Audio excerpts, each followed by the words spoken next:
మిత్రులందరికీ నమస్కారం. ముఖ్యంగా ఈరోజు మన రాష్ట్రంలో ప్రభుత్వం గుడ్డెద్దు చేన్లబడ్డట్టుగా రాష్ట్ర ప్రభుత్వ వ్యవహారం ఉన్నది. ఏ అంశం మీద కూడా ఒక స్పష్టత కానీ ఒక ప్రణాళిక కానీ రాష్ట్ర భవిష్యత్తును దృష్టిలో పెట్టుకొని కానీ విద్యార్థుల భవిష్యత్తును దృష్టిలో పెట్టుకొని కానీ ఒక సమగ్రమైన ఆలోచన కానీ సమగ్రమైన విధానం లేకుండా అడ్డదిడ్డంగా ఈ రాష్ట్ర ప్రభుత్వం వ్యవహరిస్తూ ఉంది. ముఖ్యంగా నిన్న మెడికల్ అడ్మిషన్స్ విషయంలో ఎంబీబీఎస్ సీట్ల అడ్మిషన్ల ప్రక్రియకు వైద్య ఆరోగ్య శాఖ ఏ నోటిఫికేషన్ అయితే ఇచ్చిందో ఇది మన తెలంగాణ విద్యార్థులకు భవిష్యత్ తరాలకు తీరని నష్టం చేసే విధంగా ఉంది. అంటే మన పిల్లలే మనకు స్థానికేతరులుగా మారే ప్రమాదం తెలంగాణ బిడ్డలు తెలంగాణకు స్థానికేతరులుగా మారే విధంగా ఉంది. అంటే కనీస అధ్యయనం లేకుండా ఎంబీబీఎస్ బీడీఎస్ అడ్మిషన్ల విషయంలో ప్రభుత్వం అమలు చేస్తున్న కొత్త నిబంధనలు ఏవైతే ఉన్నాయో అవి విద్యార్థుల ప్రయోజనాలు దెబ్బతీసే విధంగా ఉంది. ముఖ్యంగా ఇక్కడ 2-3 విషయాలు చాలా ప్రధానమైనటువంటివి. తెలంగాణ ఉద్యమం మీకు తెలుసు, నీళ్లు, నిధులు, నియామకాలు 3 అంశాల మీద జరిగింది. అందులో నియామకాలకు సంబంధించి కేసీఆర్ గారి ప్రభుత్వం మన ఆకాంక్షలు నిజం చేసింది. ఎట్లా? అప్పుడు మన ఉద్యోగాలు మనకే దక్కాలి. ఆ రోజుల్లో ఏంటంటే 60% లోకల్ రిజర్వేషను, 40% నాన్ లోకల్ అని ఓపెన్ కోటా అని నింపేవాళ్ళు. 70-30, 60-40లుగా నింపేవాళ్ళు. కానీ గౌరవనీయులు కేసీఆర్ గారు చాలా శ్రద్ధ పెట్టి రాష్ట్రపతి ఉత్తర్వుల సవరణ చేసి 95% లోకల్స్కు మన తెలంగాణ బిడ్డలకు ఉద్యోగాలు దక్కే విధంగా రాష్ట్రపతి ఉత్తర్వుల సవరణ చేసి ఇది మనం జీవో నంబర్ 124 2018 సంవత్సరంలో జీవో 124 ఇచ్చాం. ఇందులో దీనివల్ల ఏం జరిగింది? రాష్ట్రంలో ఉద్యోగ నియామకాల్లో 95% ఉద్యోగాలు ఆ జిల్లా బిడ్డలకు తెలంగాణ బిడ్డలకు దక్కే విధంగా ఇది మనము ఉద్యోగ నియామకాలకు లోకల్ రిజర్వేషన్ను సాధించాం. గతంలో ఉండేది ఏంది? 60-40, 70-30, అంటే 40% మంది పక్క రాష్ట్రం వాళ్ళు వచ్చి ఓపెన్ కాంపిటీషన్లో తెలంగాణలో ఉద్యోగాలు పొందే అవకాశం ఉండేది. 30% మంది స్థానికేతరులు తెలంగాణేతరులు కూడా తెలంగాణలో ఉద్యోగాలు పొందే అవకాశం ఉండేది. కానీ ముఖ్యమంత్రి గారు స్వయంగా రాష్ట్రపతి గారిని కలిసి ప్రధానమంత్రి గారిని కలిసి తాను స్వయంగా ఢిల్లీకి వెళ్ళి కేసీఆర్ గారు 95% ఉద్యోగాలు తెలంగాణ బిడ్డలకు దక్కే విధంగా ఉద్యోగ నియామకాల్లో మేము సవరణ చేశాం. ఇది ఎప్పుడు? 2018లో జీవో 124 ద్వారా 95% ఉద్యోగాలు స్థానికులకు దక్కే విధంగా సాధించింది బీఆర్ఎస్ ప్రభుత్వం. అయితే విద్య విషయంలో కూడా మనం చేసుకోవాల్సిన అవసరం ఉండే. కానీ ఎస్ఆర్సి స్టేట్ రీఆర్గనైజేషన్ యాక్ట్లో ఏం చెప్పారు వాళ్ళు? 10 ఏళ్ల పాటు తెలంగాణ ఆంధ్రప్రదేశ్లో అడ్మిషన్స్లో ఎడ్యుకేషన్ అడ్మిషన్స్లో పాత పద్ధతి యథావిధిగా కొనసాగుతుంది. అంటే 15% ఏదైతే ఓపెన్ కోటా ఉందో ఆంధ్రాలో 15%లో తెలంగాణ విద్యార్థులు వెళ్ళొచ్చు, తెలంగాణలోని విద్యాలయాల్లో 15% ఆంధ్ర విద్యార్థులు ఇక్కడ రావచ్చు. ఈ పద్ధతిని మరో 10 ఏళ్ల పాటు యథావిధిగా కొనసాగించాలని రాష్ట్ర విభజన చట్టంలో చెప్పారు. అందువల్ల దాన్ని మేము మార్చలేకపోయాం. మీకు ఇంకా బాగా అర్థం చేసుకోవడానికి, ఎందుకంటే చాలా ముఖ్యం, ఒక్కొక్కరు డాక్టర్ కావాలని జీవితాంతం కలగంటారు. పిల్లలే కాదు, తల్లిదండ్రులు కూడా రాత్రింబవళ్ళు కష్టపడి పిల్లల్ని చదివిస్తారు. పిల్లలు కూడా నిద్రాహారాలు అని ఒక డాక్టర్ కావాలని జీవితం అంతా తపన పడుతుంటారు. అలాంటి పిల్లల భవిష్యత్తుతో ఇలా రాష్ట్ర ప్రభుత్వం చెలగాటమాడుతూ ఉంది. నిజంగా మేము ఉన్నప్పుడు మీకు తెలుసు 2850 ఎంబీబీఎస్ సీట్లుంటే కేసీఆర్ గారి ప్రభుత్వం రాష్ట్రంలో ఎంబీబీఎస్ సీట్ల సంఖ్యను 9000కు పెంచింది. 2850 సీట్లను 10 ఏళ్లలో 9000 ఎంబీబీఎస్ సీట్లకు పెంచిన ఘనత బీఆర్ఎస్ ప్రభుత్వంది, మా నాయకుడు కేసీఆర్ది. అంటే మేము 3 అంతలు పెంచిన ఎంబీబీఎస్ సీట్లు 4 అంతలు పెంచాం దాదాపు. అయితే పెంచిన సీట్లు కూడా తెలంగాణ బిడ్డలకే దక్కాలని మేము చాలా జాగ్రత్తలు కూడా పడ్డాం.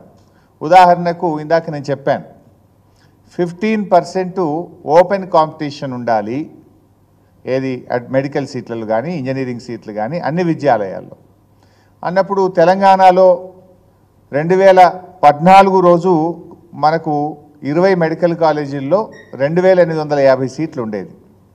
2850 సీట్లు అంటే ఒక 280 సీట్స్ ఓపెన్ కాంపిటీషన్లో ఆ పిల్లలు రావడానికి అవకాశం ఉండేది. అందులో అంటే మేమేం చేసినాము, మేము బాగా ఆలోచించి తెలంగాణ వచ్చిన తర్వాత మెడికల్ కాలేజీలు బాగా పెట్టాం కదా, 20 నుంచి 36 మెడికల్ కాలేజీలు అయినాయి. నేను ఆ రోజు ఆరోగ్య శాఖ మంత్రిగా ఉన్నప్పుడు నేను ఒక నిర్ణయం తీసుకున్నాను. తెలంగాణ రాష్ట్రం వచ్చిన నాటికి ఎన్ని మెడికల్ కాలేజీలు ఉన్నాయో దాంట్లో మాత్రం స్టేట్ రీఆర్గనైజేషన్ యాక్ట్లో చెప్పిన ప్రకారంగా 15% ఓపెన్ కోటా పెడతాం. తెలంగాణ రాష్ట్రం ఏర్పడిన తర్వాత మేము పెట్టుకున్న మెడికల్ కాలేజీల్లో మాత్రం ఇవ్వము, మేము 100% మా తెలంగాణ పిల్లలకే ఇచ్చుకుంటాము అని చెప్పి ఆ రోజు నేను ఒక జీవో తెస్తే దాదాపు 520 సీట్లు తెలంగాణ పిల్లలకు అదనంగా దొరికినాయి. అంటే మేము అంత కన్సర్న్తో పనిచేసినాం. గుడ్డిగా అదే జీవో ఫాలో అయితే కొత్తగా రాష్ట్రం ఏర్పడిన తర్వాత వచ్చిన కాలేజీల్లో కూడా 15% వాళ్ళు వచ్చి ఉండేవాళ్ళు. లేలే ఈ విభజన చట్టం పార్లమెంట్లో రాష్ట్రం ఏర్పడే నాటికి ఉన్న విద్యాలయాల్లో రాష్ట్రం ఏర్పడే నాటికి ఉన్న సీట్లకు మాత్రమే 15% అన్రిజర్వ్డ్ కోటా ఉంటుంది తప్ప రాష్ట్రం ఏర్పడిన తర్వాత పెట్టుకున్న కాలేజీల్లో 100% మా పిల్లలకే ఇస్తాము అని ఆ రోజు నేను జీవో సవరించి దాదాపు 520 సీట్లు అదనంగా మన తెలంగాణ పిల్లలకు దక్కేటట్టుగా మేము ప్రయత్నం చేశాం. అదేవిధంగా బి కేటగిరీ సీట్లు ఉంటాయి ప్రైవేట్ మెడికల్ కాలేజీల్లో. బి కేటగిరీలో గతంలో రాష్ట్రమే కాదు దేశంలో నుంచి ఎవరైనా వచ్చి ఇక్కడ చదివే ప్రొవిజన్ ఉండేది. కానీ నేను ఆ రోజు మన రాష్ట్రంలో మేము పర్మిషన్ ఇచ్చిన కాలేజీల్లో దేశం మొత్తం నుంచి రావడం ఎందుకు, బి కేటగిరీ సీట్లలో కూడా తెలంగాణ పిల్లలకే అడ్మిషన్లు ఇవ్వాలని చెప్పి జీవోను సవరించి తెలంగాణ పిల్లలు డాక్టర్లు కావడానికి ఆ రోజు మేము వెసులుబాటు కల్పించాం. అట్లా 24 ప్రైవేట్ మెడికల్ కాలేజీల్లో బి కేటగిరీలో కూడా లోకల్ రిజర్వేషన్ ఉండాలి, తెలంగాణ పిల్లలకి ఇవ్వాలని చెప్పి మేము తీసుకున్న నిర్ణయం వల్ల ఆ రోజు 1071 ఎంబీబీఎస్ సీట్లు తెలంగాణ పిల్లలకు దక్కినాయి. అంటే రాష్ట్రం ఏర్పడ్డ తర్వాత పెట్టిన కాలేజీల్లో తెలంగాణ పిల్లలకి ఇవ్వాలంటే 520 సీట్లు వచ్చినాయి. బి కేటగిరీలో ప్రైవేట్ కాలేజీల్లో కూడా లోకల్ రిజర్వేషన్ అమలు చేయాలని చెప్తే 1071 సీట్లు మేము ఆ రోజు తేవడం జరిగింది. అంటే మా కన్సర్న్ ఏంది, ఈ రాష్ట్రంలో పిల్లలు డాక్టర్లు కావాలి, మన పిల్లలకు మేలు జరగాలని మేమంత తపనతో మేము పనిచేసినాం.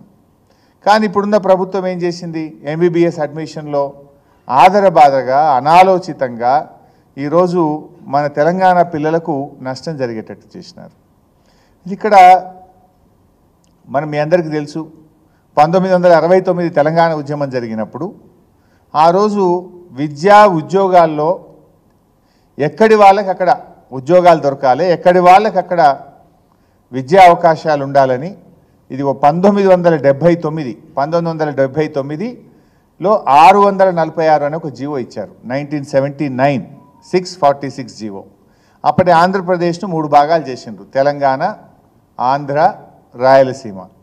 3 భాగాలుగా ఆంధ్రప్రదేశ్ను విభజించి ఈ 85% సీట్లు తెలంగాణ పిల్లలకు తెలంగాణ, ఆంధ్ర పిల్లలకు ఆంధ్ర, రాయలసీమ పిల్లలకు రాయలసీమ, 15% ఓపెన్ కాంపిటీషన్ అని ఇది 1979లో వచ్చిన జీవో. ఇది జీవో నంబర్ 646. దీని తర్వాత ఏమైంది, 2014లో రాష్ట్రం విడిపోయింది. రాష్ట్రం విడిపోయినప్పుడు కేంద్ర ప్రభుత్వం ఒక నిబంధన ఏం పెట్టిందంటే ఎడ్యుకేషన్ విషయంలో ఎడ్యుకేషన్ అడ్మిషన్స్ విషయంలో, విద్యా ప్రవేశాల విషయంలో ఈ పాత జీవోను 10 ఏళ్ళు ఉమ్మడి రాష్ట్రంగా ఉంది కనుక 10 ఏళ్ళు దీన్ని పాటించండి అన్నారు. అన్నప్పుడు మనము 2017లో యథావిధిగా అదే జీవోను కొనసాగిస్తూ 2017లో మనం జీవో ఇచ్చినాం. ఇది ఎప్పటిదాకా వర్తిస్తుంది, 2024 జూన్ 2వ తారీఖు దాకా వర్తిస్తుంది. 2024 జూన్ 2కు రాష్ట్రం ఏర్పడి 10 ఏళ్ళు అయిపోతుంది కనుక అప్పుడు మనము స్వంత రూల్స్ ఫ్రేమ్ చేసుకోవాలి.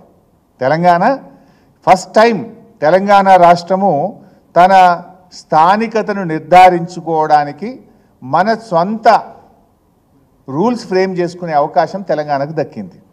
2014లో తెలంగాణ రాష్ట్రం వచ్చినా స్టేట్ రీఆర్గనైజేషన్ యాక్ట్ అంటే రాష్ట్ర విభజన చట్టం ప్రకారంగా విద్యా అడ్మిషన్స్ కోసం పాత పద్ధతినే కొనసాగించమని పార్లమెంట్ చెప్పింది కనుక గత 10 ఏళ్ళు మనకు అవకాశం లేదు. మొన్న 2 జూన్ 2024కు 10 ఏళ్ళు పూర్తయితాయి కనుక మరి ఇప్పుడు మన పిల్లలకు ఎట్లా విద్యా అవకాశాలు కల్పించాలనే దాని మీద రాష్ట్ర ప్రభుత్వం సమగ్రమైనటువంటి ఒక విధానాన్ని రూపొందించుకోవాలి. ఉద్యోగాలకు మనం చేసినాం, ఎందుకంటే ఆ రోజు రాష్ట్ర విభజన చట్టంలో ఉద్యోగాలకు నిబంధన పెట్టలేవాళ్ళు. విద్య విషయంలో మాత్రం 10 ఏళ్ళు యథాస్థితిని కొనసాగించాలన్నారు. అందువల్ల ఉద్యోగాల విషయంలో పెట్టలేదు కనుక కేసీఆర్ గారు క్యాబినెట్లో ఆమోదించి రాష్ట్రపతికి పంపి స్వయంగా తను ఢిల్లీ వెళ్ళి 95% ఉద్యోగాలు తెలంగాణ పిల్లలకు దక్కేటట్టుగా ఆనాడు కేసీఆర్ గారు ఉద్యోగాల కోసం చేసుకొచ్చినాం. అది tag line of the moment. Telangana ఉద్యమంలో మన ఉద్యోగాలు మనకే దక్కాలనేటువంటి నినాదాన్ని 95% ఉద్యోగాలు తెలంగాణకు దగ్గేటట్టుగా మేము ఆ రోజు ఈ జీవో 217ను మేము 2017లో 114 జీవోని తేవడం జరిగింది. ఉద్యోగాలు దక్కినాయి. ఇప్పుడు విద్యా అవకాశాలు కూడా మనకు దక్కాలి కదా. ఇంజనీర్లు కానీ, డాక్టర్లు కానీ, లాయర్లు కానీ, ఫార్మసీ కానీ, బీడీఎస్ కానీ, అగ్రికల్చర్ బీఎస్సీ కానీ, అదేవిధంగా పీజీ కోర్సెస్ కానీ, పిహెచ్డి కానీ, అందులో కూడా మరి విద్యలో ఏ రకంగా ఉండాలి అనడానికి ఒక సమగ్రమైనటువంటి స్థానికతను నిర్ధారించేయడానికి ఒక నియమ నిబంధనలను రాష్ట్ర ప్రభుత్వం రూపొందించాలి. కానీ ఇది ఏది పట్టించుకోకుండా రాష్ట్ర ప్రభుత్వము మెడికల్ అడ్మిషన్స్ కోసం మొన్న జీవో నంబర్ 33 అని ఇచ్చింది. జీవో నంబర్ 33 ఇచ్చింది. దీంట్లోకి పోతే ఏమున్నది జీవో నంబర్ 33లో అంటే ఇంటర్మీడియట్ పూర్తయినాక మనం నీట్ ఎగ్జామ్ రాస్తాం మెడిసిన్ కోసం. మీరు చివరి విద్యా సంవత్సరం నుంచి 4 ఏండ్లు ఎక్కడ చదివితే అక్కడ లోకల్ అన్నారు.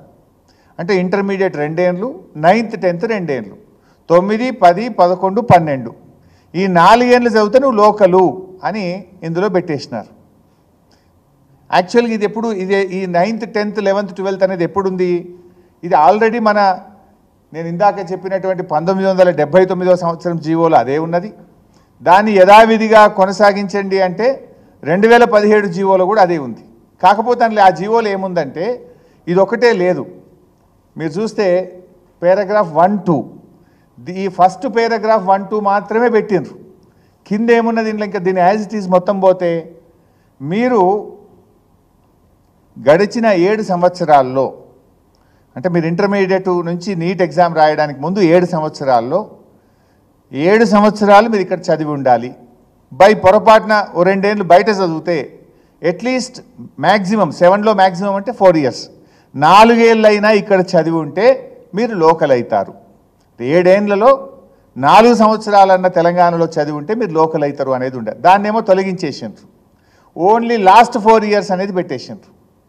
లాస్ట్ 4 years అని పెట్టిండ్రు. యాక్చువల్గా మీరు దీన్ని కాపీ కొట్టడం కాదు. మీకు ఇప్పుడు ఏమైపోయింది? 10 years అయిపోయింది. You are free to frame your own rules. మనము మన స్థానికతను నిర్ధారించడానికి మనము రాష్ట్రముగా నిర్ణయం తీసుకోవాలి. మేము ఆ రోజు తీసుకున్నాం. ఉద్యోగాల కోసం మేము తీసుకున్న జీవోలో చాలా స్పష్టంగా 2018లో మేము తీసుకున్నటువంటి జీవోలో చాలా స్పష్టంగా మేము అన్ని విషయాలు కూడా అందులో చెప్పాం. ఏది ఈ 7 years ఉంటే 7 yearsలో పూర్తిగా చదివి ఉండాలి, 7లో 4 years చదివినా పర్వాలేదు, లేదా చివరి 4 సంవత్సరాలు చదివినా పర్వాలేదు. అంటే ఇట్లా వేరియస్గా ఎక్కడ కూడా తెలంగాణ బిడ్డలకు అన్యాయం జరగకుండా జాగ్రత్తగా ఉద్యోగాల కోసం మేము ఆ రోజు ఫ్రేమ్ చేసినాం. మరి విద్యా అవకాశాల కోసం మీరు కూడా ఫ్రేమ్ చేయాలన్నా వద్దా? ఒక మెడికల్ ఎడ్యుకేషన్కు మీరు రూల్స్ ఇచ్చినారు. మరి లా సంగతి ఏంది? ఇంజనీరింగ్ సంగతి ఏంది? యూనివర్సిటీ అడ్మిషన్స్ ఏంది? ఒక సమగ్ర ప్రణాళిక ఉండద్దా? రాష్ట్రంలో ఎవరు ఉద్యోగానికి అప్లై చేసినా ఏ గవర్నమెంట్ ఉద్యోగానికైనా ఒక జీవో ఇచ్చినాం మేము. అదేవిధంగా 1979లో విద్యా ఉద్యోగం కోసం సమగ్రమైన జీవో అప్పుడు కూడా ఇచ్చారు. కానీ ఈ రాష్ట్రంలో కేవలం మెడికల్ ఎడ్యుకేషన్కి ఇచ్చిండ్రు. ఆ మెడికల్ ఎడ్యుకేషన్లో 4 ఏళ్ళు అనే నిబంధన పెట్టారు. ఇది ఎంత అసమగ్రం అంటే ఉదాహరణ 2-3 చెప్తాను నేను. ఇప్పుడు 10th అయిపోయింది. ఇంటర్మీడియట్కి ఎవరైనా పోయి గుంటూరులో చదివినరు, విజయవాడలో చదివినరు, లేదా బెంగళూరులో చదివినరు, వాడు నాన్ లోకల్ అయిపోతారు కదా. ఇప్పుడు ఇంటర్మీడియట్ పోతే ఇంకోటి ఎవరన్నా పిల్లలు ఇప్పుడు పీజీ ఉంటుంది, ఎంబీబీఎస్ తర్వాత ఏముంటుంది? పీజీ ఉంటుంది. ఎంబీబీఎస్లో నీట్లో మంచి ర్యాంక్ వస్తే మన పిల్లలు ఎక్కడ తీసుకుంటారు? AIIMS Delhi, AIIMS Jaipur, Madras top కాలేజెస్లో పోయి సీట్ తీసుకుంటారు. ఎయిమ్స్ మద్రాస్లో చదివిండి అనుకో మన పిల్లోడు, 5 ఏళ్ళు ఎంబీబీఎస్ మద్రాస్లో చదివితే వాడు నెక్స్ట్ ఇప్పుడు పీజీకి తెలంగాణలో ఎగ్జామ్ రాయాలంటే ఏమవుతుంది? దీని ప్రకారం వరుసగా చివరి 4 ఏళ్ళు ఏడు చదివితే వాళ్ళు లోకల్ అని పెట్టినాడు. మన బిడ్డ నీట్లో ఆల్ ఇండియా కోటాలో 15% ఓపెన్ కాంపిటీషన్, దేశంలో ఎక్కడైనా సీటు కొట్టచ్చు. ఢిల్లీలోనో మద్రాసులోనో ఎయిమ్స్లో సీటు కొడితే రేపు పీజీ చదవడానికి తెలంగాణ వస్తా అంటే అతను నాన్ లోకల్ అవుతాడా కాదా? దీని ప్రకారం అంటే మన తెలంగాణ బిడ్డ మనకు నాన్ లోకల్ అయిపోతుంది. ఇప్పుడు మన పిల్లలు కొంతమంది పోయి విదేశాల్లో చదువుతున్నారు, ఫిలిప్పైనో, చైనా, రష్యాలో పోయి ఎంబీబీఎస్ చదువుతున్నారు. ఎంబీబీఎస్ పూర్తయి వాపసు వచ్చి నేను తెలంగాణలో పీజీ చేస్తా అంటే మనకు అవకాశం ఉందా? దీని ప్రకారం he will become non local. కొంతమంది మన పిల్లలు కర్ణాటకలో, మహారాష్ట్రలో డొనేషన్ కట్టి ఎంబీబీఎస్ చదువుతున్నారు. ఎంబీబీఎస్ చదివి బ్యాక్ వచ్చి నేను పీజీకి ఎగ్జామ్ రాస్తా అంటే he will become non local. అంటే ఎంత అస్పష్టత ఉన్నది ఇందులో. రెండవది, ఇప్పుడు కొంతమంది పిల్లలు లాంగ్ టర్మ్ కోచింగ్ పోతారు 4 years తర్వాత. నువ్వు లాస్ట్ 4 years అంటే ఉండవు కదా నువ్వు. అసలు ఇప్పుడు దేశంలో ఎక్కడైనా కూడా మనం ఇప్పుడు చూడండి, నేను ఇది కేరళ, కర్ణాటక, తమిళనాడు వాళ్ళ ఎంబీబీఎస్ అడ్మిషన్స్కు వాళ్ళు అవలంబించే పద్ధతి ఏంది? తెలంగాణది నిన్నటిదాకా ఒక ప్రత్యేక పరిస్థితి. అంతకుముందు ఉమ్మడి ఆంధ్రప్రదేశ్లో కలిసి ఉన్నాం. 10 ఏళ్ళు ఉమ్మడి రాష్ట్రంగా విద్యా అడ్మిషన్స్ మనం చేసినాం. This is the first year, ఇది మొదటి విద్యా సంవత్సరం తెలంగాణ సొంత రాష్ట్రంగా తమ విద్యార్థులకు విద్యా అడ్మిషన్స్ కోసం, ప్రవేశాల కోసం తమ సొంత రూల్స్ ఫ్రేమ్ చేసుకునే మొదటి అవకాశం ఇవాళ తెలంగాణకు వచ్చింది. నిన్నటి వరకు నీకు లేదు. నిన్నటి వరకు నువ్వు ఉమ్మడి ఆంధ్రప్రదేశ్ యొక్క విద్యా విధానాలనే కొనసాగించినాం. బికాజ్ రాష్ట్రం ఏర్పడిన తర్వాత కూడా 10 ఏళ్ళు విద్యా ప్రవేశాల కోసం పాత పద్ధతినే పాటించాలని పార్లమెంట్ చట్టం చేసింది. అందువల్ల నిన్నటిదాకా నీకు అవకాశం లేదు. నువ్వు కూడా ఇదే పద్ధతి చేసినావు అంటే మనం అదే పద్ధతి చేసినాం. ఎందుకు చేసినాం? Parliament said you have to follow for the next 10 years. ఇప్పుడు నీకు అది అవకాశం, ఇప్పుడు అవసరం లేదు. Now you are free, you are independent. Telangana రాష్ట్రంగా మన పిల్లలకు విద్యా ప్రవేశాల కోసం స్థానికతను నిర్ధారించడానికి నువ్వు స్వంతగా నిర్ణయం తీసుకునే అధికారం ఈరోజు తెలంగాణ రాష్ట్రానికి వచ్చింది, మన రాష్ట్రానికి ఉన్నది. దాన్ని మర్చిపోయి వీళ్ళు పాత ప్రెసిడెన్షియల్ ఆర్డర్లో ఉన్న ఒక పారాగ్రాఫ్ను పెట్టినరు, కింది తొలగించిండ్రు. అయితే whether presidential order is applying, మీరు యథావిధిగా ప్రెసిడెన్షియల్ ఆర్డర్లో గతంలో ఉన్నాయన్నీ పెట్టండి. లేదు మేము ఉద్యోగ అవకాశాల కోసం ప్రెసిడెన్షియల్ ఆర్డర్ సవరణకు ఢిల్లీకి పోయి సవరణ తెచ్చి మన పిల్లలకు లాభమయ్యేటట్టు 95% లోకల్ రిజర్వేషన్ తెచ్చాం. You also do that process. 8 నెలల ఏం చేస్తుండే మీరు వచ్చి? లేదు ప్రెసిడెన్షియల్ ఆర్డర్ లేదు అనుకుంటే ఇతర రాష్ట్రాలు చేసినట్టు నువ్వు కూడా సొంతగా మన రాష్ట్రానికి రూల్స్ ఫ్రేమ్ చేయండి. ఇవాళ తమిళనాడు ఎట్లున్నది? తమిళనాడు రాష్ట్రంలో చూస్తే 6వ తరగతి నుంచి 12వ తరగతి దాకా తమిళనాడులో చదువుకొని ఉండాలి. తల్లిదండ్రులు కూడా తమిళనాడు వాళ్ళు అయ్యి ఉండాలి. రేషన్ కార్డు ఉండాలి తమిళనాడులో. రేషన్ కార్డో, బర్త్ సర్టిఫికెటో, నేటివిటీ సర్టిఫికెటో మేము తమిళనాడు వాళ్ళమని తల్లిదండ్రికి ఉండాలి. పిల్లలు కూడా 6 నుంచి 12 చదివితే వాళ్ళక్కడ ఎంబీబీఎస్ సీటు దొరకడానికి వాళ్ళ అర్హత ఉన్నది. అది తమిళనాడు రాష్ట్రం అట్లా వాళ్ళు తయారు చేసుకున్నారు. కర్ణాటకకు పోతే ఏమంటున్నారు? 7 సంవత్సరాలు కర్ణాటకలో చదువుకొని ఉంటే చాలు.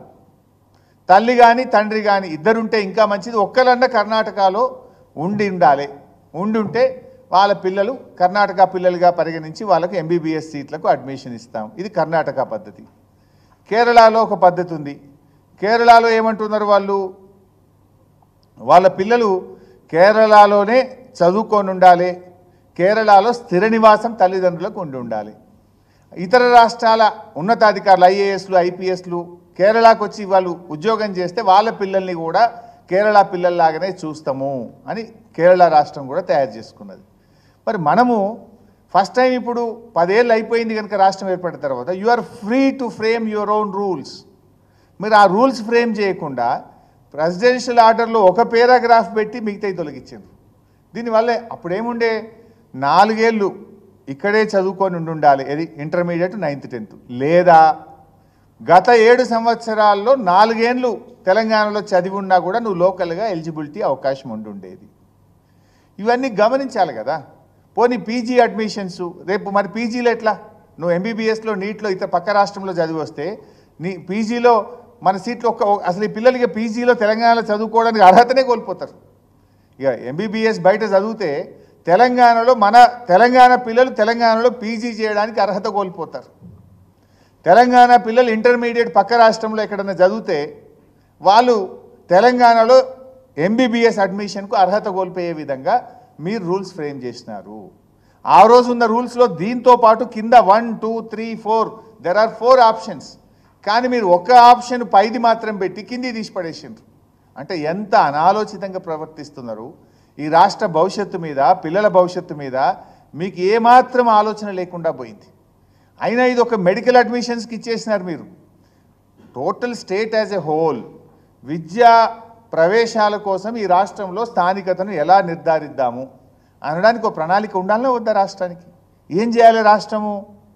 చీఫ్ సెక్రటరీ గారు, జిఏడి సెక్రటరీ, లా సెక్రటరీ, ఎడ్యుకేషన్ సెక్రటరీ, ఒకరిద్దరు వైస్ ఛాన్సలర్ని పెట్టి ఒక కమిటీ వేసి దీన్ని స్టడీ చేసి పక్క రాష్ట్రాలు ఎట్లా చేస్తున్నాయి, నిన్నటి వరకు ఉన్నది ఏంది, రేపు మన పిల్లలకు మేలు చేయాలంటే ఏం చేస్తే బాగుంటుంది అని ఒక కమిటీ లాగా ఒక హై లెవెల్ కమిటీ వేసుకొని దాన్ని పరిశీలించి జిఏడి నుంచి ఒక ఆర్డర్ ఇచ్చేస్తే అది ఏ యూనివర్సిటీకైనా, ఇంజనీరింగ్కైనా, మెడిసిన్కైనా, లాకైనా it will become a common rule for admissions.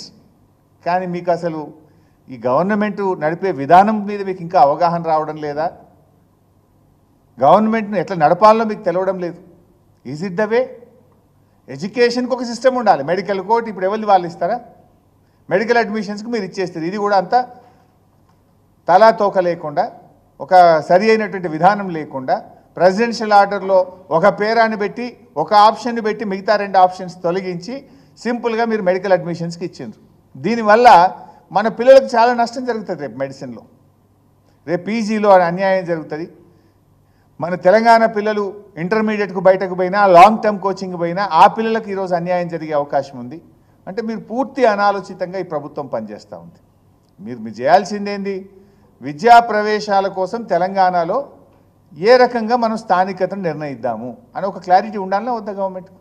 So ఇప్పటికైనా ప్రభుత్వం సోయి తెచ్చుకొని తక్షణమే ఒక హై లెవెల్ కమిటీ కాన్స్టిట్యూట్ చేసి, ఇప్పుడు మనము 10 ఏళ్ళు జాయింట్ క్యాపిటల్ నుంచి మనం బయటపడ్డాం కనుక నౌ విద్యా ప్రవేశాల కోసం Telangana is independent to take decisions. ఇప్పుడు మనం ఏ రకంగా మన పిల్లలకు మేలు చేయాలి అనే దాని మీద ఒక స్పష్టమైన విధానంతో రాష్ట్ర ప్రభుత్వం ముందుకు రావాలని చెప్పి నేను డిమాండ్ చేస్తూ ఉన్నా. ఒకవేళ మీకు అర్థం కాకపోతే అఖిలపక్షాన్ని పిలవండి, అన్ని పార్టీలను పిలవండి. ఏ రకంగా మన తెలంగాణ పిల్లలకు మేలు చేయాలనో ఓ అఖిలపక్షాన్ని పిలిస్తేనైనా మేమైనా వచ్చి మీకు తగిన సూచనలు మా అనుభవ రీత్యా మేము అందిస్తాం.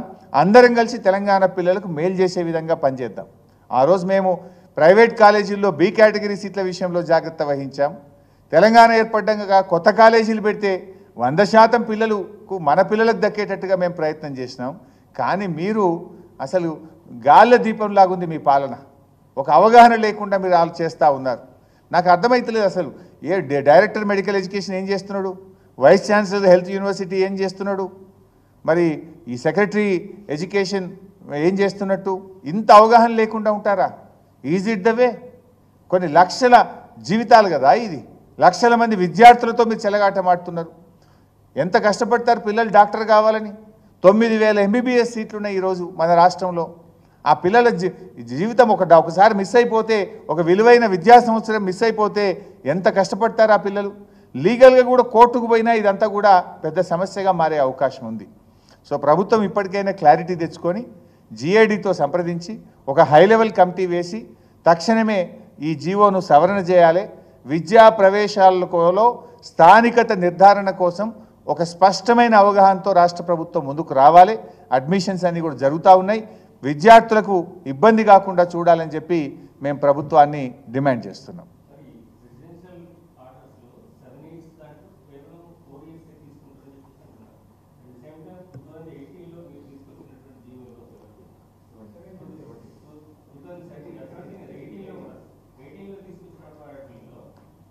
కొత్తగా ఏర్పడేటువంటి కాలేజీలకు సంబంధించి స్థానికులకే ఇవ్వాలి ఎడ్యుకేషన్, స్టూడెంట్స్కు ఎక్కువ బెనిఫిట్ జరిగిందని దేంట్లో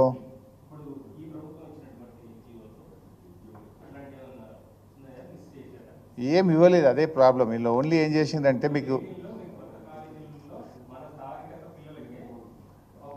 అది యాజ్ ఇస్ కంటిన్యూ అవుతుంది కదా, అది కంటిన్యూ అవుతుంది, దాంట్లో ఇష్యూ లేదు, దాంట్లో మిస్ చేయలేదు. బట్ స్థానికతను నిర్ధారించే విషయంలో మిస్ చేసినారు. అది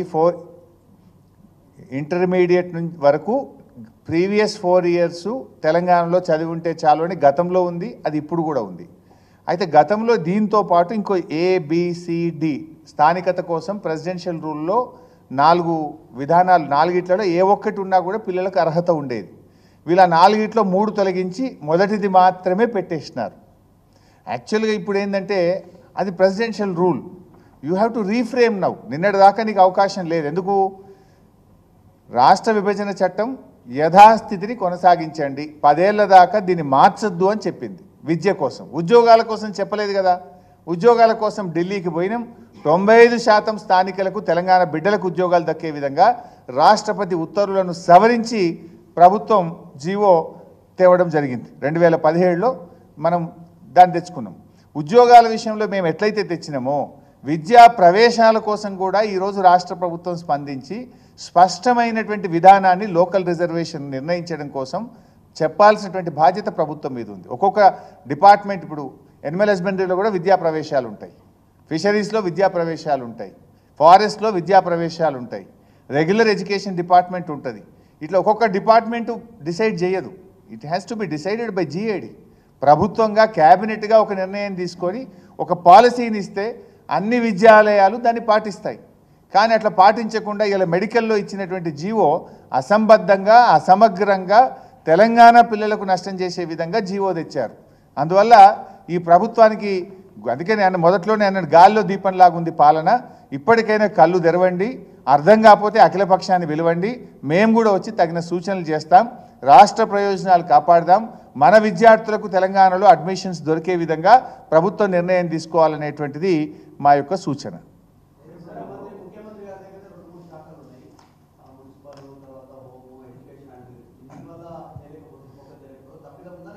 ఇప్పుడు ముఖ్యమంత్రి గారి దగ్గర ఎక్కువ శాఖలు ఉంటే మరి ఆయన చూడాలి కదా, ఆయన చూడకపోతే సెక్రటరీలు చూడాలి కదా, చీఫ్ సెక్రటరీ చూడాలి కదా, అడ్వైజర్లను పెట్టుకున్నారు కదా, 6-7 అడ్వైజర్లు ఉన్నారు. ఏం చేస్తున్నారు అడ్వైజర్లు అందరు? మరి ఇది ప్రభుత్వ వైఫల్యం.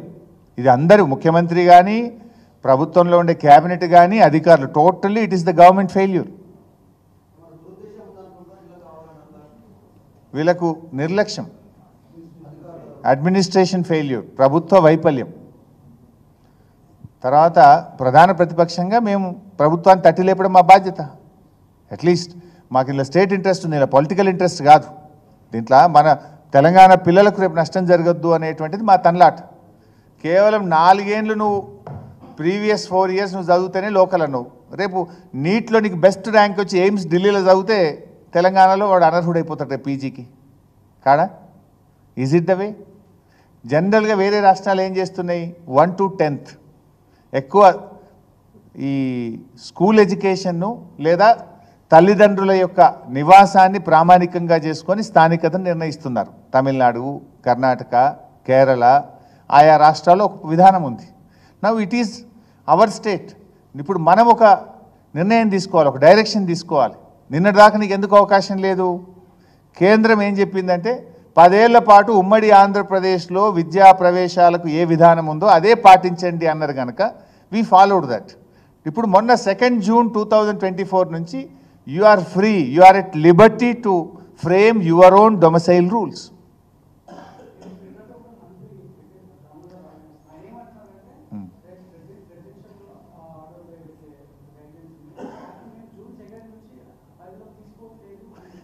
తీసుకోకపోతే మరి నువ్వు కొత్త రూల్స్ ఫ్రేమ్ చేయాలి కదా. నేను అదే చెప్తున్నా, యూ హ్యావ్ 2 ways. ఒకటి ప్రెసిడెన్షియల్ ఆర్డర్ అమల్లో ఉంది అనుకుంటే దాన్ని మార్పు కోసం, సవరణ కోసమైనా పంపించి మార్పు తేవాలి. ఏది ఎట్లయితే మేము 95% స్థానికత తెచ్చినామో. లేదు ప్రెసిడెన్షియల్ ఆర్డర్ లేదు, లేకపోతే నువ్వు you frame your own rules. ఇక్కడ ఏమన్నావు నువ్వు? 9th, 10th, 11th, 12th 4 ఏళ్ళు ఇటు చదివితే లోకల్ అన్నావు. పక్క రాష్ట్రం వాళ్ళు వచ్చి 4 ఏళ్ళు చదివితే కూడా లోకల్ అయిపోతారు కదా. అట్లా కూడా మనకు నష్టమే కదా. 9th, 10th, 11th 4 years చదివితే లోకల్ అని పెట్టినావు నువ్వు. ఈరోజు is it correct? Will it help Telangana students? ఈయన పేరెంట్స్ లేదు, ఏమి లేదు. ఇక only 9th 10th 11th 12th 4 ఏళ్ళు చదువుతాను వీడ లోకల్. సో ఇప్పుడు మళ్ళీ అదే పద్ధతి పెట్టినావు నువ్వు. అంటే నీకు బాధ్యత లేదా? నిన్నటి వరకేమో నీకు కంపల్షన్ ఉండే, ఇప్పుడు నువ్వు కంపల్షన్ లేదు కదా నీకు. ఇప్పుడు నువ్వు పెట్టింది కూడా ఏం పెట్టినావు? ఆ ప్రెసిడెన్షియల్ రూల్లో ఉన్న ఫస్ట్ పేరు అని పెట్టినావు అంతే. సెకండ్ థర్డ్ ఫోర్త్ పేరు అది చేసినావు. దాని పర్యావసానాలు ఏంది? 4 years అని పెట్టినావు. MBBS is a 5 years course. నువ్వు ఇలా కర్ణాటకలో MBBS బెంగళూరు అది వచ్చిండు మెరిట్లా మన పిల్లోడు. రేపు వచ్చిడ నేను PG చేస్తా, సర్జరీ చేస్తా, జనరల్ సర్జన్ చేస్తా అంటే యు ఆర్ నాన్ లోకల్. తప్పకుండా వెళ్తా, మంచి విలువైన సూచనలు చేస్తా. బికాస్ నేను 610 జీవోలో శాసనసభా సంఘ సభ్యుడిగా పనిచేసిన ఆ రోజు 2004లో తెలంగాణ రాష్ట్రం ఏర్పడక ముందు మన ఉద్యోగాలు మనకు దక్కాలని 610 జీవో అమలు కోసం ఆ రోజు అసెంబ్లీ హౌస్ కమిటీలో నేను సభ్యుడిగా పనిచేసిన. లోతైన అవగాహనతో చెప్తున్నా తప్ప నేనేదో గాలివాటంగా రాజకీయం కోసం చెప్తలేను. రాష్ట్ర ప్రయోజనాల కోసం, మన పిల్లల కోసం చెప్తున్నా. ఇవి పక్క రాష్ట్రాలు కూడా నేను స్టడీ చేసిన. కేరళ ఎట్లా చేస్తుంది, కర్ణాటక ఎట్లా చేస్తుంది, తమిళనాడు ఎట్లా చేస్తుంది, ఇవన్నీ స్టడీ చేసి చెప్తున్నా. మేము ప్రభుత్వంలో ఉన్న రోజేమో ఆ రోజు మాకు ఈ అవకాశం లేదు. అవకాశం ఉన్నాయని నేను చేసిన. B కేటగిరీలో తెలంగాణ వాళ్ళకే రావాలి అని నేను జీవో సవరణ చేసిన. తెలంగాణ ఏర్పడ్డాక పెట్టిన కాలేజీల్లో తెలంగాణ వాళ్ళకే ఇస్తూ 15% ఓపెన్ కోటా తీసేసి చేసినాం. Now today it is your government, you have to take a call. Government is at fault. ఇది పూర్తిగా పరిపాలన వైఫల్యం. ఇంకొక విషయం కూడా చెప్పి ముగిస్తా బైసాబ్. ఇంకో టాపిక్, వేరే టాపిక్. ప్రభుత్వం ఈ మధ్యకాలంలో 5 రోజుల ప్రోగ్రాం తీసుకున్నారు, స్వచ్ఛదనం పచ్చదనం. ఐడియా ఉందా మీకు? విన్నారా? గతంలో మేమేమో పారిశుధ్య వారోత్సవాలు అని చేసేవాళ్ళము. దాని పేరు మార్చి స్వచ్ఛదనం పచ్చదనం అని 5th August to 9th August ఒక 5 రోజుల ప్రోగ్రాము రాష్ట్ర ప్రభుత్వం అనౌన్స్ చేసింది. సంతోషం, వి వెల్కమ్. ఎందుకంటే మేమైతే గతంలో వర్షాలు పడకముందే స్టార్ట్ చేసి చెత్తా చెదారం లేకుండా డ్రైనేజ్ అంతా కూడా క్లీన్ చేసి ఎక్కడ కూడా పిచ్చి మొక్కలు లేకుండా, సో దట్ ఏంటంటే వర్షాకాలంలో అంటు రోగాలు రావద్దు, మలేరియా, డెంగ్యూ, ఫైలేరియా ఇట్లాంటి జ్వరాలు, విష జ్వరాలు రావద్దు, ప్రజల్ని ఆరోగ్యంగా ఉంచాలని ప్రయత్నం చేసేవాళ్ళం. ఈ ప్రభుత్వం అసలు గ్రామ పంచాయతీలను నిర్వీర్యం చేసింది, పట్టించుకున్న పాపాన పోలేదు. పేరుకు స్వచ్ఛదనం పచ్చదనం అని అనౌన్స్ చేసిండ్రు, కానీ నయా పైసా ఇవ్వలే. ₹1 ఇస్తే ఒట్టు. ఇప్పుడు స్వచ్ఛదనం పచ్చదనంలో ఏం చెప్పిండ్రు? మొదటి రోజు, ఫస్ట్ రోజు మీటింగ్ పెట్టుకోవాలన్నట. టు ఐడెంటిఫై ద ఇష్యూస్, గ్రామాల్లో ఏం సమస్యలని గుర్తించి ఆ రోజు గుర్తించి మీరు సమస్యలన్నీ గుర్తించి ఐడెంటిఫై చేసుకోమని చెప్పిండ్రు. సంతోషం, ఐడెంటిఫై చేసుకున్నాం. రెండో రోజు ఏం చెప్పిండ్రు? రెండవ రోజు వీళ్ళు ఇచ్చిన program OHSR cleaning, drinking water pipe lines అన్నీ కూడా బాగా చేయాలని చెప్పిండ్రు. OHSR క్లీన్ చేయాలంటే ఏం చేస్తామే? బ్లీచింగ్ పౌడర్ వేస్తాం, తుడిచి మంచిగా బ్లీచింగ్ పౌడర్ వేయాలి. బ్లీచింగ్ పౌడర్కి పైసలు అండి, గడ్డి మందుకు పైసలు లేవు, బ్లీచింగ్ పౌడర్కి పైసలు లేవు, బుగ్గలు ఎగిరిపోతే బుగ్గలకు పైసలు లేవు. ఒక్కొక్క సర్పంచ్ 2 లక్షలు 3 లక్షలు ఆల్రెడీ పెట్టి అప్పుల పాలై ఉన్నారు. సర్పంచులు దిగిపోయినాక పంచాయత్ సెక్రటరీలు వచ్చిండ్రు. ఒక్కొక్క పంచాయత్ సెక్రటరీ జీతం డబ్బుల్లో నుంచి 60,000 70,000 పెట్టిండ్రు. ఈ రాష్ట్రంలో ఏ ఊరికన్నా పోండి, ఐ ఛాలెంజ్ దిస్ గవర్నమెంట్. ప్రతి పంచాయత్ సెక్రటరీ 30,000 నుంచి ₹1,00,000 సొంత జీతం డబ్బులు ఖర్చు పెట్టారు. ప్రతి గ్రామ పంచాయతీలో 1,00,000 నుంచి 5 లక్షలు 10 లక్షలు దిగిపోయిన సర్పంచ్లకు బిల్లులు వచ్చేది ఉన్నది. పాత సర్పంచ్ల బిల్లులు పెండింగే ఉన్నాయి. పంచాయత్ సెక్రటరీలు పాపం స్పెషల్ ఆఫీసర్లం అని చెప్పి బుగ్గలు వాళ్ళే డబ్బులు కొనుకొచ్చి చేయించిండ్రు, ట్రాక్టర్ల డీజిల్ వాళ్ళే పోసిండ్రు, గడ్డి మందు కొనుకొచ్చిండ్రు, బ్లీచింగ్ పౌడర్ కొనుకొచ్చి ఇప్పుడు వాళ్ళు కూడా తంగ అయిపోయిండ్రు. ఇప్పటికి 5 నెలలు వాళ్ళు పెట్టి ఒక్కొక్కటి 60,000 70,000 లక్ష అయిపోయి ఇక మేము పెట్టమని చేతులు లావట్టిండ్రు. చాలా ఊర్లలో ట్రాక్టర్లలో డీజిల్ పోయడానికి పైసలు లేక ట్రాక్టర్లు మూలకు పడ్డాయి. మరి డీజిల్కు పైసలు లేక ట్రాక్టర్లు మూలకు పడితే ఇక పచ్చదనం ఎక్కడిది, స్వచ్ఛదనం ఎక్కడిది? స్వచ్ఛదనం చేయాలంటే ముందు ట్రాక్టర్ల డీజిల్ ఉండాలి కదా. ఆ గ్రామ పంచాయతీ వర్కర్లకు 2 నెలల జీతాలు పెండింగ్ ఉన్నాయి, పారిశుద్ధ్య కార్మికులకు 2 నెలల జీతాలు పెండింగ్ ఉన్నాయి. బుగ్గలు కొందామంటే పైసలు లేవు, బ్లీచింగ్ పౌడర్కు పైసలు లేవు. గడ్డి మందుకు పైసలు లేవు, డీజిల్కు పైసలు లేవు, పెట్టిన పైసలు వస్తాయో రావో అర్థమైతలేదు. ఇప్పటికే ఏమైందంటే వాళ్ళు ట్రాన్స్ఫర్లు చేసిండ్రు. వాడు పంచాయతీ సెక్రటరీ 70,000 80,000 పెట్టే దాన్ని మనం ట్రాన్స్ఫర్ చేస్తుంది. నా పైసలు వస్తాయో రావో నేను పోతే ఎట్లా? మొన్నటిదాకానేమో రేపు వస్తాయో మాపు వస్తాయో వస్తే డ్రా చేసుకుంటా అన్నాడు. ఇంత ట్రాన్స్ఫర్ అయిపోయాయి. ఆడ కొత్తోడు వచ్చాయి. మరి పెట్టిన పైసలు ఏం కావాలి? ఒక ప్రోగ్రాం పెడితే గవర్నమెంట్కు ఆలోచన ఉండాలి కదా. నువ్వు స్వచ్ఛధనం పచ్చదనం అని పెడితివి, మరి ఏంది ప్రోగ్రామ్? ఏంది? బ్లీచింగ్ పౌడర్ కొట్టుండ్రి, ట్యాంకులు క్లీన్ చేయండి, గడ్డి మందు కొట్టుండ్రి, దోమలకు ఆయిల్ బాల్స్, ఎక్కడ నీళ్ళుంటే ఆయిల్ బాల్స్ వేయండి, పిచ్చి మొక్కలు తీసేయండి, ట్రాక్టర్లో డీజిల్ పోసి మంచి బ్లేడ్ కొట్టి ఆ పిచ్చి మొక్కలన్నీ తీసేయండి. డీజిల్కి పైసలు లేపాయి, ట్రాక్టర్ పని చేయదా. ఆయిల్ బాల్స్ వేద్దామంటే పైసలు లేపాయి, బ్లీచింగ్ ట్యాంకులు కడిగి వాటర్ ట్యాంకులలో బ్లీచింగ్ పౌడర్ వేద్దామంటే పైసలు లేకపోయాయి, బుగ్గలు పోతే బుగ్గలు వేద్దాం, వానకాలం పాములో తేల్లో కప్పలు వస్తాయంటే ఆ బుగ్గలు వేసేందుకు పైసలు లేకపోయాయి. ఇక ఎక్కడి పచ్చదనం, ఎక్కడి స్వచ్ఛదనం? ఓ ప్రోగ్రామ్ ఇస్తే కేసీఆర్ గారు అయితే ప్రోగ్రామ్ ఇచ్చేటప్పుడు డబ్బులు విడుదల చేసి, అంటే నిధులు ఇచ్చి విధుల గురించి చెప్పాలి. నిధులు లేకుండా విధులు చేయమంటే ఏం చేస్తారు అధికారులు? ఏం చేయాలి?